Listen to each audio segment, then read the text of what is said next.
It's getting very exciting because it is time for chapter 51, and right now we are going inside the cave. Some hours later, Daisy woke up, but at first she didn't open her eyes. She couldn't remember being this cosy since childhood, when she'd slept beneath a patchwork quilt stitched by her mother and woken every winter morning to the sound of a fire crackling in the grate.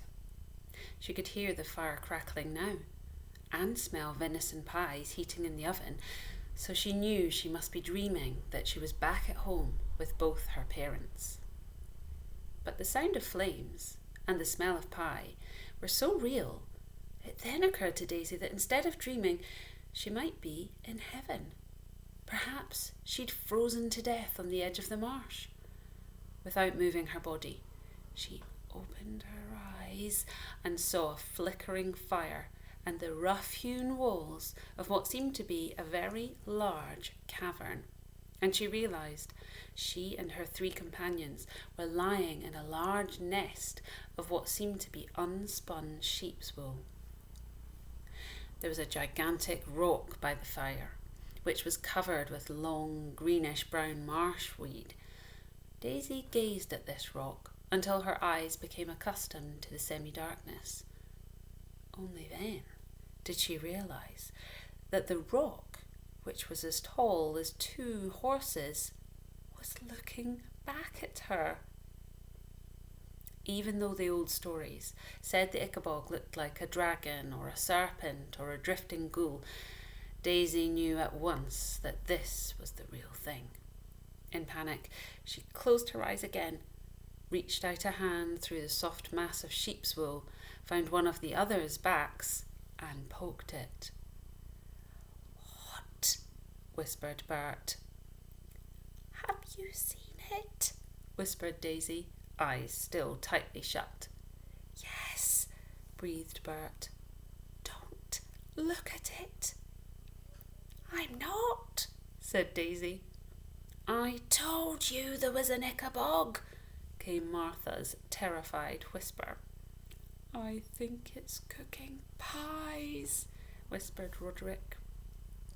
All 4 lay quite still with their eyes closed until the smell of venison pie became so deliciously overpowering that each of them felt it would almost be worth dying to jump up, snatch a pie, and maybe wolf down a few mouthfuls before the Ickabog could kill them.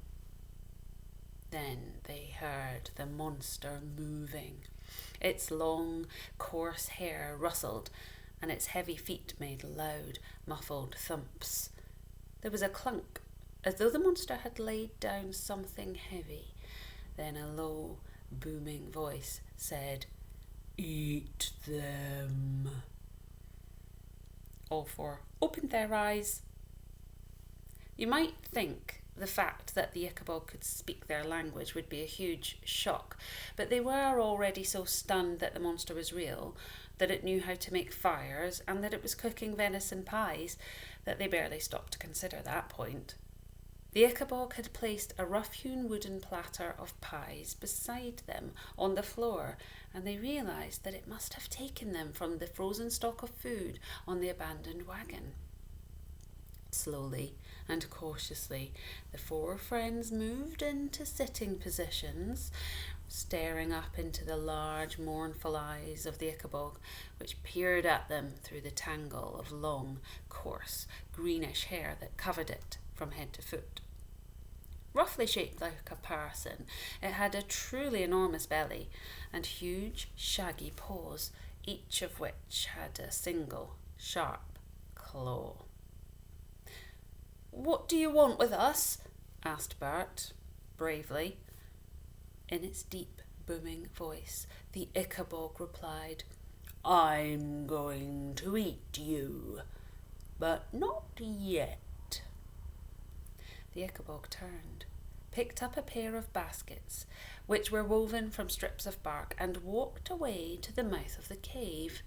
Then, as though a sudden thought had struck it, the Ickabog turned back to them and said, "Roar."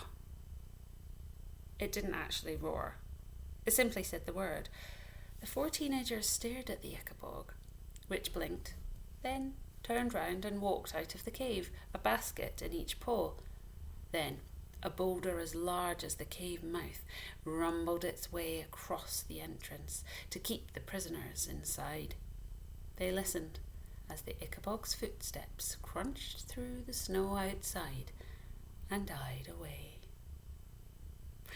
We finally met the Ickabog. Is it what you expected? I have to say, I am quite surprised and confused about the way it's acting. I can't wait to find out more.